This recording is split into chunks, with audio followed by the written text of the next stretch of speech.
Anthony Hopkins once said, "There are people in your life who are silently destroying you. They don't attack you outright, they compete with you, use you, blame you, drain you, and break you.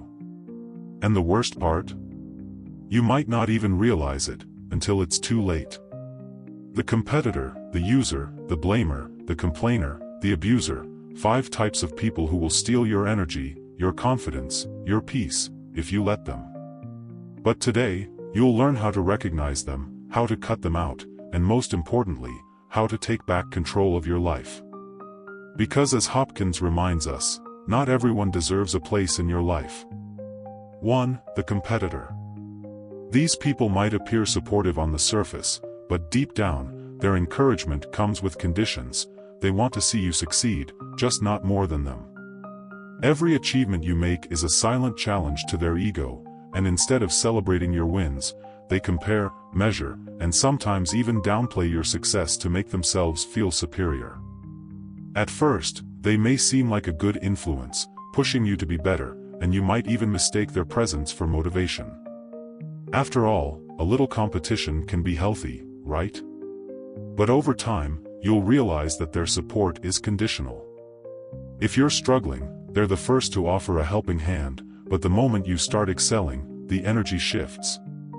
Their smiles become forced, their compliments feel hollow, and you start noticing the subtle digs disguised as jokes. Let's say you land a new job or a promotion. Instead of congratulating you with genuine happiness, they respond with, "Oh, that's great, but I heard that company doesn't pay that well." Or if you tell them you've started a new business, they might say, "Wow, that's ambitious. I hope you're ready for all the stress that comes with it." Their words don't just lack enthusiasm, they carry an undercurrent of doubt, making you question whether you really accomplished something worth celebrating. And it's not just in career or finances, it extends into every aspect of life. If you start a fitness journey and lose weight, suddenly, they're hitting the gym harder than ever, making sure you know how much they have improved. If you buy a new car, they'll somehow manage to upgrade theirs within weeks. If you share a personal milestone, they'll casually bring up something they achieved that's just a little bigger, a little better. The problem with this dynamic is that it's exhausting because true friendships and relationships should be built on mutual encouragement and support, not an unspoken competition where one person always feels the need to one-up the other. You deserve to be surrounded by people who clap for you when you win, not those who secretly hope you fail so they can stay ahead. Another dangerous aspect of these competitive relationships is how they can erode your self-confidence over time, because constantly being around someone who undermines or minimizes your achievements can make you second-guess your worth. You might start believing that your wins aren't significant or that you're not working hard enough because this person always seems to be ahead in some way. If you notice this pattern in someone close to you, it's time to reassess their role in your life and ask yourself whether they genuinely celebrate your successes or find ways to make them seem smaller, whether you feel motivated around them or constantly pressured to prove something, whether they offer encouragement when you need it or only help when they feel superior. A real friend or partner won't feel threatened by your growth, they won't turn everything into a silent battle, and they'll cheer for you even when it means you're ahead of them. They'll remind you of your potential instead of making you doubt it. Cutting out a competitor doesn't mean eliminating ambition or challenge from your life, it means making room for people who want to rise with you, not against you, because life is too short to surround yourself with those who secretly root for your downfall. Choose people who celebrate your victories as if they were their own, and let go of those who only want to keep you in second place. 2. The user. Users are the people who only stick around as long as you serve a purpose in their life. They don't care about you as a person, they care about what you can do for them. The moment you're no longer useful, they disappear without hesitation. At first, they might seem incredibly friendly, always reaching out, checking in, and making you feel important, but if you pay close attention, you'll notice that every interaction is transactional. They call when they need a favor, show up when they need something, and vanish the moment you need support in return. You might have experienced this type of person in friendships, relationships, or even within your own family.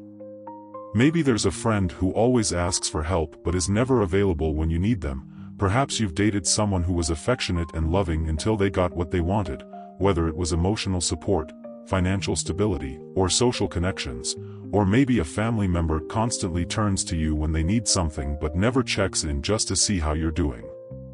At first, it's easy to convince yourself that they care because you want to believe the relationship is genuine. You might justify their behavior by telling yourself they're just busy, that they have a lot going on, or that they don't realize how one-sided the relationship has become, but deep down, you know. You can feel the imbalance, the way their interest fades the moment they get what they need. When you stop being useful to them, they slowly pull away, finding another person to take your place. Users are dangerous because they manipulate emotions, knowing exactly how to make you feel special when they need something, how to say the right words to keep you invested, and how to take advantage of your kindness, generosity, and loyalty while making you believe the relationship is meaningful when, in reality, it's built entirely on convenience. The hardest part about dealing with users is accepting that they never truly cared, and it's painful to realize that the bond you valued was never real to them. But the moment you recognize the pattern, you gain the power to break free. Ask yourself whether they reach out only when they need something, whether they disappear when you ask for support, and whether they make you feel guilty for setting boundaries. If the answer is yes, then you're dealing with a user, and the best way to handle them is to cut off their access to what they want. The moment you stop giving, you'll see their true colors. They won't fight for the relationship, they won't ask what went wrong, they'll just move on to the next person they can exploit. You deserve relationships that are built on mutual respect and care, not convenience, so surround yourself with people who appreciate you for who you are, not just for what you can offer. A real friend, a real partner, a real family member, these are the people who stand by you even when you have nothing to give. Let go of the users and make space for those who truly value you. 3. The blamer. Blamers are masters of shifting responsibility, twisting situations to make everything your fault while avoiding any accountability for their own actions. No matter what happens, they always have an excuse, a justification, or someone else to blame. When things go wrong in their life, it's never because of their choices, it's because of you, the people around them, or circumstances beyond their control. At first, you might not notice their manipulative tendencies because they start small. Maybe they make a sarcastic comment about how you ruined their day without realizing it, or they sigh dramatically when something doesn't go their way, making you feel responsible. Over time, their accusations become more direct, and suddenly, you find yourself constantly apologizing for things that weren't even your fault. You forget to answer a text right away, and they act like you've abandoned them. You set a boundary, and they accuse you of being selfish. You express a concern, and they turn it around, making you feel like the bad guy for even bringing it up. Blamers thrive on guilt because guilt is a powerful tool for control. The more they make you feel guilty, the easier it becomes to manipulate you. They convince you that their failures, their unhappiness, and even their mistakes are somehow your responsibility. You start second-guessing yourself, wondering if maybe they're right, if maybe you should have done more, been more patient, tried harder to fix things. The longer you stay in this dynamic, the more you lose confidence in your own judgment. What makes blamers so dangerous is that they often play the victim convincingly. They tell stories where they were always wronged, misunderstood, or betrayed, making you feel sorry for them. If you try to hold them accountable, they twist the situation so that you become the problem. They'll say things like, "I can't believe you're bringing this up right now, after everything I've been through," or, "You always make me feel like I'm the bad guy, even when I'm just trying my best." Instead of addressing the real issue, they make you feel guilty for even questioning them. The weight of constant blame can be exhausting because no matter how much you do for them, it's never enough. You find yourself walking on eggshells, trying to avoid upsetting them, but it doesn't matter how careful you are, they will always find a way to make you feel like you've done something wrong. If you recognize this pattern in someone close to you, it's time to step back and ask yourself a few important questions. Do they ever take responsibility for their mistakes, or do they always find a way to shift the blame? Do you often feel guilty around them, even when you know deep down you haven't done anything wrong? Do they make you question your own actions, as if you're the problem and no matter what? If the answer is yes, then you're dealing with a blamer. The best way to protect yourself from a blamer is to stop accepting the guilt they try to place on you. Stand firm in your truth, set boundaries, and remind yourself that their problems are not your responsibility. You are not responsible for fixing their mistakes, making them happy, or carrying the weight of their choices. A healthy relationship involves accountability on both sides, not one person constantly taking the blame while the other plays the victim. Blamers will try to make you believe you are the problem, but the truth is, their inability to take responsibility has nothing to do with you. Let go of the guilt they've placed on you and surround yourself with people who own their actions, respect your boundaries, and value honesty. You deserve relationships where problems are solved through communication, not manipulation. The moment you stop letting them control you with blame, you take back your power. 4. The complainer. Complainers drain your energy by constantly focusing on what's wrong without ever making an effort to change it. They always have something negative to say, whether it's about their job, their relationships, or their life in general, and no matter how much advice or encouragement you offer, nothing ever changes. They don't want solutions, they want an audience. At first, you may feel sympathy for them because everyone goes through tough times, and venting is natural.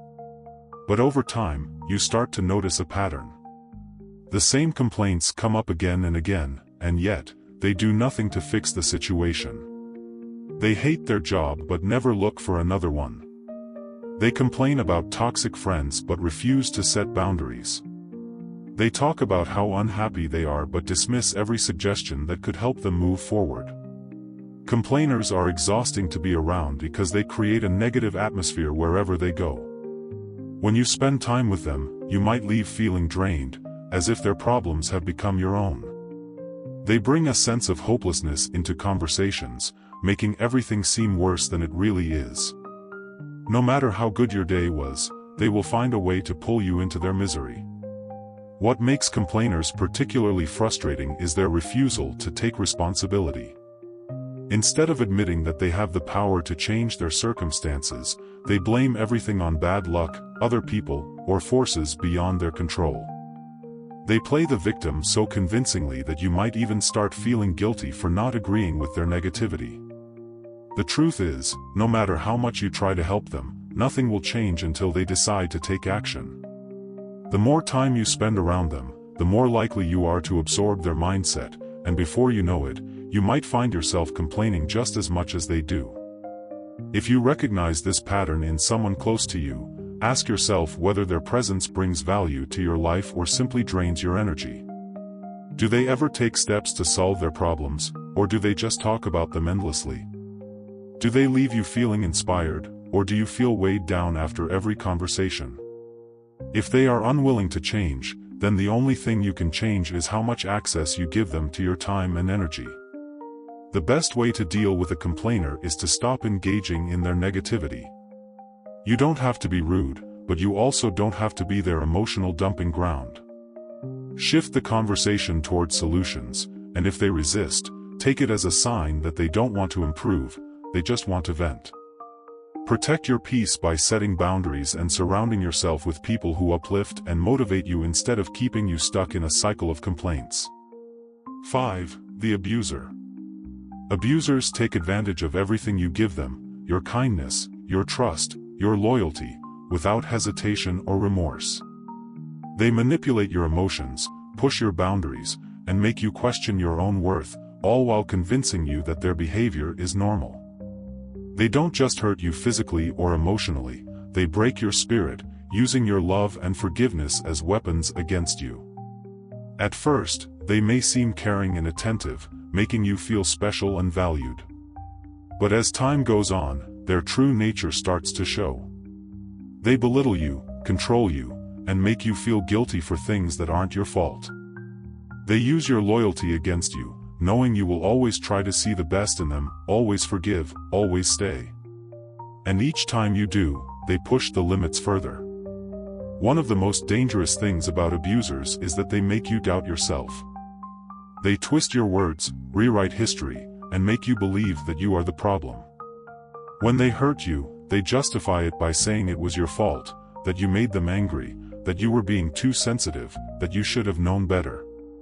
Over time, you start to accept these lies, and before you know it, you're trapped in a cycle where you're constantly trying to prove your worth to someone who will never truly appreciate it.